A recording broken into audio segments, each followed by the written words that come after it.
right, today we're going to look at something called measures of central tendency.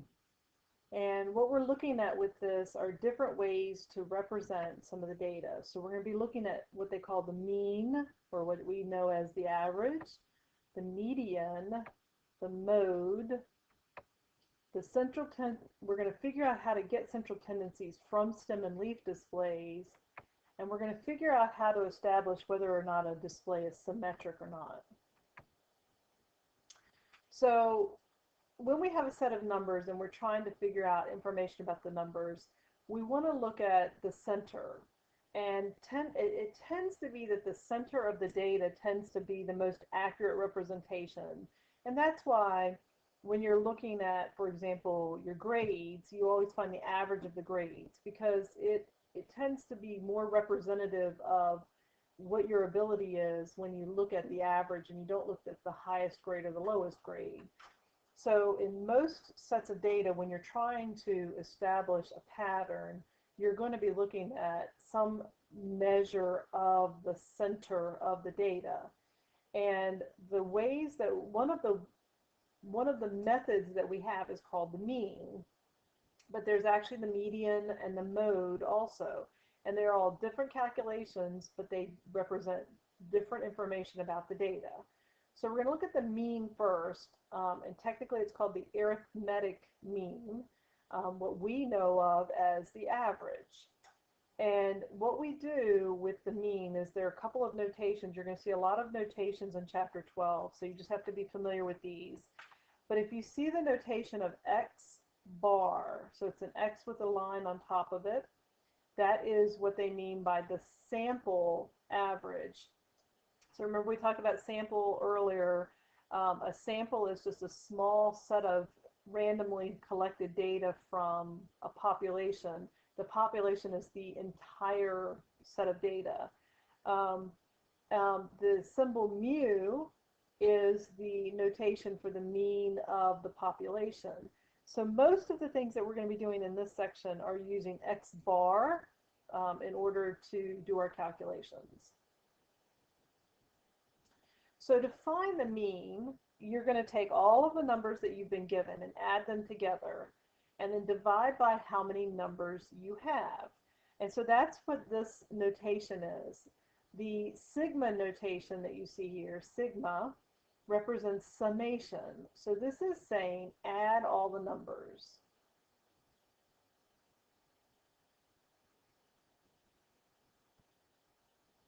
So you want to add all the numbers that you've collected in your raw data. The n is the number of values that you have in the raw data. So it's the number of data values.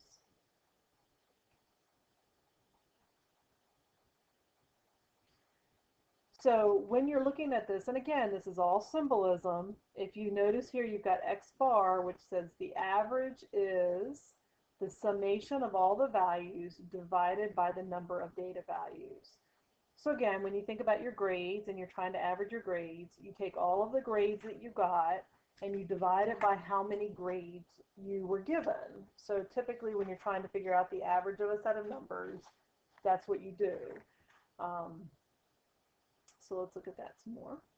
So if I wanted to know the mean number of siblings, so again, I had this set of data, and one student had 3 siblings, another student had 2 siblings, all the way up. There were 10 students in my set of data. So that means that n equals 10. So I need to know what is the summation of my set of data.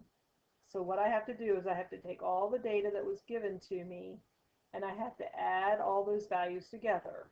So when you add 3 plus 2 plus 2 plus 1 plus 3 plus 6 plus 3 plus 3 plus 4 plus 2, you get 29. So then to find the average or the mean, I want to take the summation of all my data values, which is 29, and I want to divide it by how many pieces of data there were, and I end up with the average is 2.9. So what they're saying is that the average household in the sample of population had 2.9 siblings in the household. So I'm sure you've heard of this before when they talk about, um, the surveys of the population, how they say that the average household is 2.5 people. So obviously you can't have 0.5 people, but that gives you an idea of how many are in each household. So what we have next is what we call a weighted mean. And the best example that most of you are probably familiar with is something called a GPA, when you're calculating your GPA. You can also have a weighted mean for grades. For example, in this class, you have your quizzes and your tests and your homework, and quizzes are 25% and homework is 25% and tests are 50%. So those are weighted values. And so that's what another way to look at it with a weighted mean. So GPAs, again, are a very common example of weighted means. And in a GPA, an A has a value of 4, a B has a value of 3, a C has a value of 2, and a D has a value of 1. So if you want to find your GPA, you would take all of your A's and multiply it by 5. Multiply it by 4. Take all of your B's and multiply it by 3, and then divide by how many different grades or things that you had. So let's look at an example. So you took a math class, or you've taken more than one math class, depending on the case. You have an A in your math, and you had 5 credits for that math class. So maybe it was 2 math classes and you got 5 credits total. Maybe it was 1 math class and you got 5 credits. In your history class, you got a B, and so the history class was worth 3 credits. The health class, you got an A, and the health class was worth 2 credits. And you had an art class that you got a C in, and the art class was worth 2 credits. So the total number of credits that you had available to you were 12. If you add up this column, you had 12 credits. So let's go to another slide and look at the next part. So if I wanted to figure out my GPA, I have to take the A's that I got and multiply it by how many credits I got. So 5 times 4 is 20. I got a B in history, and it was worth 3 credits. So that's 3 times 3 is 9. I got an A in health that was worth 2 credits. So I got 8 points for my health. I had a C in art, which was worth 2 points, and 2 credits, which was 4. So if I add up the grade points for the units, I end up with 41. So to figure out my GPA, I take the 41 divided by this 12 that we talked about earlier, and so my GPA would be about 3.42.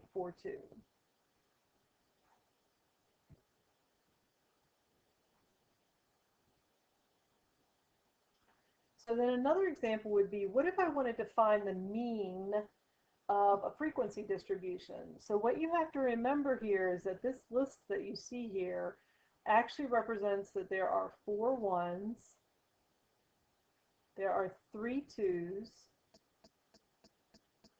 there are 2 3s, there are 6 4s, and there are 8 5s.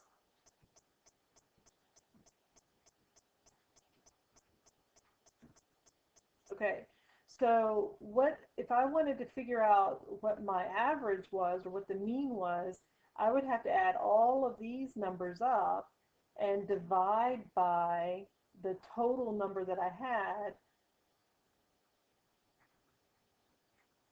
which is 23.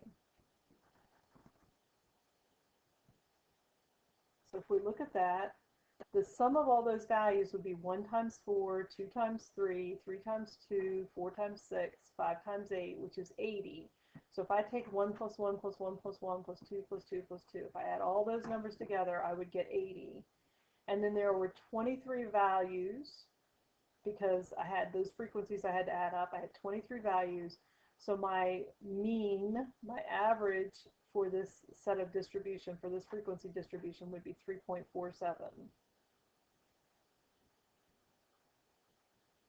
Now, one term you've got to watch out for is something called an outlier. And an outlier is an extreme value that tends to skew the results or make the results seem unnatural. So if you look at this set of data that I have here, the first set of data, let's assume we're talking about incomes here, is 16,500. The next set of data is 16,950, 17,800, and 19,750.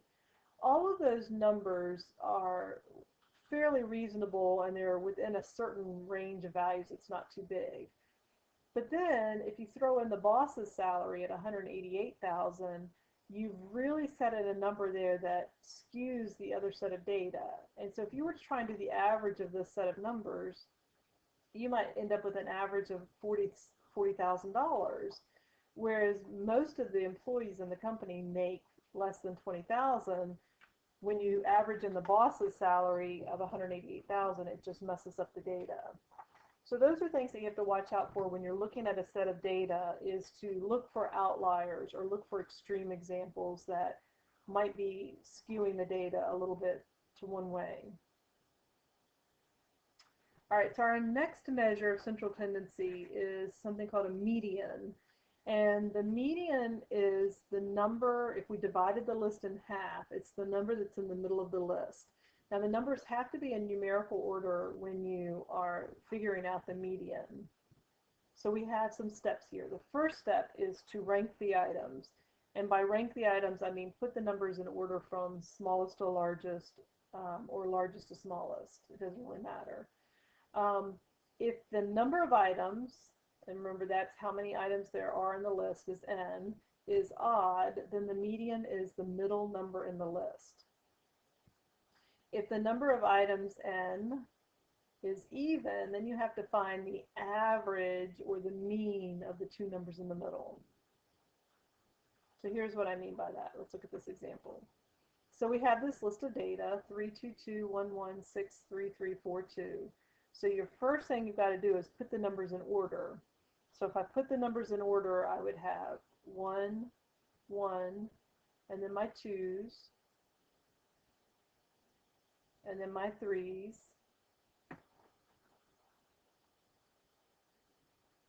and then my 4, and then my 6. So there are 10 students in the list. So another way of thinking about it is that you're going to be counting in towards the middle. So if we look at this, we're counting in, and we end up in the end with 2 numbers left here in the middle. So in order to find the median, I have to add those 2 numbers together and divide by 2. So the median of this list is 2.5.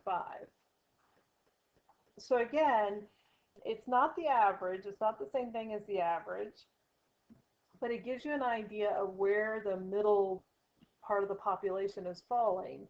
Sometimes the median is not an accurate number, sometimes it doesn't represent the data, again, but sometimes it's a little bit better, especially if you have that outlier in there like in the last example.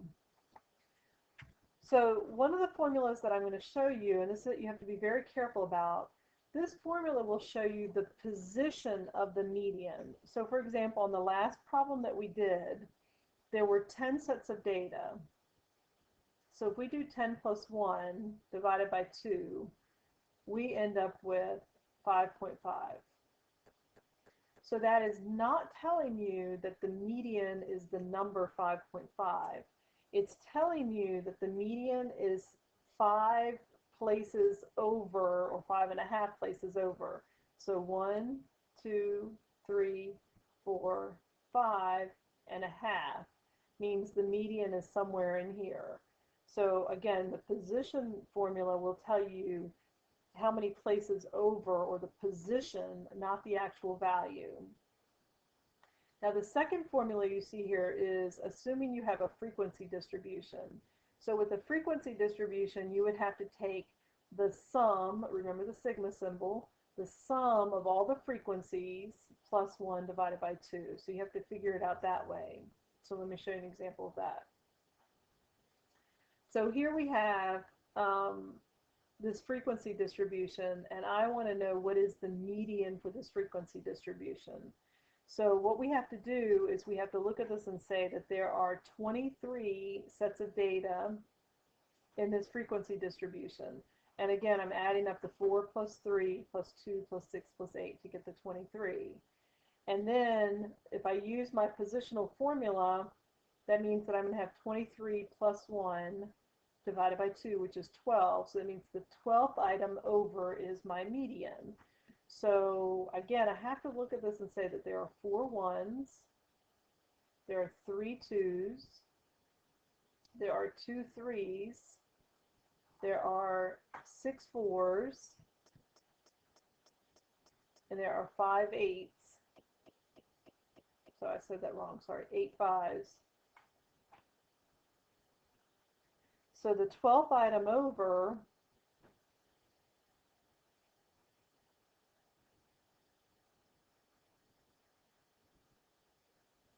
is this number right here.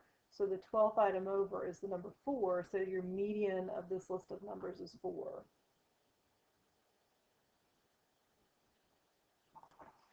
Okay, so then another option for measuring central tendencies is what we call the mode.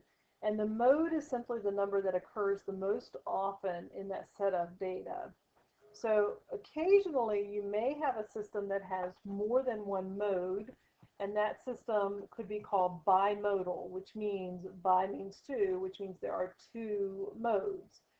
It is also possible not to have any modes at all. If none of the numbers repeat, then there would not be a mode in the problem. So here we go again with our same set of data.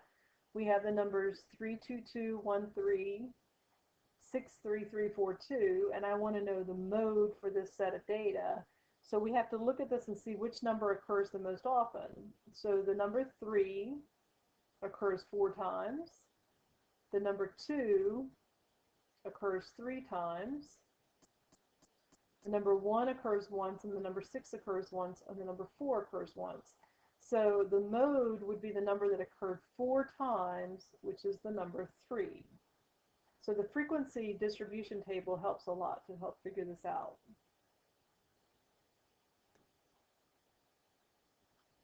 So here's another one. Find the median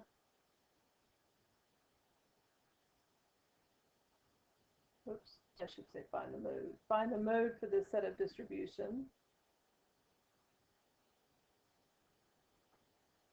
So the mode for this problem, I'm sorry, let's change this word right here. If you could fix that, please. This should be mode. Find the mode for this set of distribution. So all you have to do is look at the frequency down here and see that the 5 occurs 8 times. And since that's the highest frequency, that's the mode of this list of problems, or this list of numbers.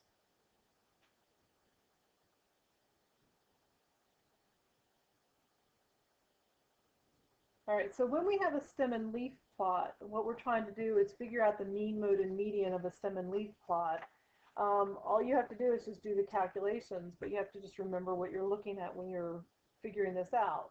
So when we look at this set of data, the median, let's do the mode first. The mode is the number that occurs the most often. So all we have to do is look over here and see that there's a 5, a 6, but they only occurred once. There's 2 9s here, but there's 2 6s and 2 7s. But if you look right here, there's 3 2s, and none of the others have 3 numbers. So that means the mode would be the number 42. It is the number that occurred most often in the list. Okay, the median, what we have to do with the median is count our way in again, or that's how I think is the easiest way. So we're counting in.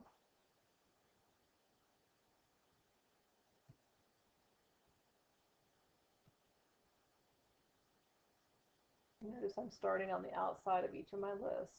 Oops. Okay, I got off there. Let's see if this works out.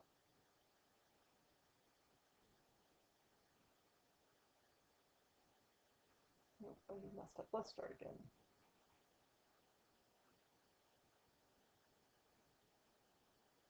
Okay, so here we go again. So counting my way in.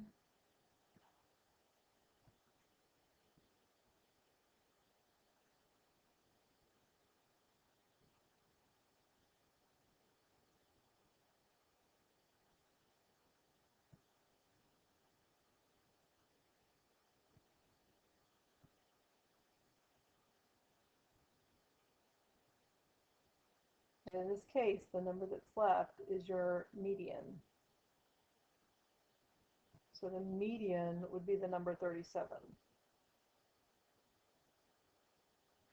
Now to find the average, what you have to do is just simply take all of the numbers and add them together.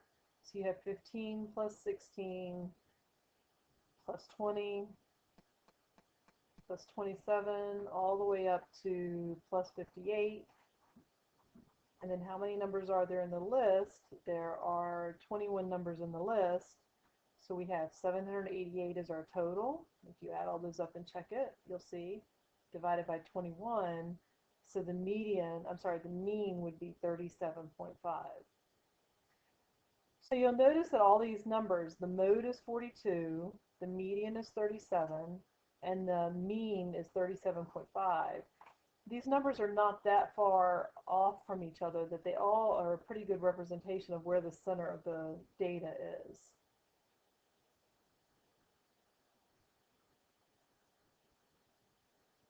Okay, so let's look at the last thing. When we're talking about symmetry of data, we're looking at the graphs to see if there's basically an equal amount of information on the left and the right-hand side of the graphs, or left and right-hand side of the mean. So when we're looking at these three examples, a uniform distribution means that there was the same number in every single situation. A binomial distribution means that the left-hand side of the mean and the right-hand side of the mean is fairly even. And then we have the bimodal distribution, and you'll notice that you have two peaks, and on either side of the peak, it's fairly symmetric. These are symmetric distributions. Distributions that are not symmetric means the tail, that there's some sort of tail, and the tail either extends to the right or to the left. So here are three examples. So the first example here, we would call that skew to the left because the tail is to the left of the problem. So you'll notice there's not that typical bell-shaped curve that you want. There's more of a sloped situation. Here we have skew to the right because the tail is to the right. And here they refer to it as a bimodal distribution, but it's not symmetric. So you have the mode here in the middle, and this one is fairly symmetric, almost binomial in this case, but this part of the distribution is skewed to the left.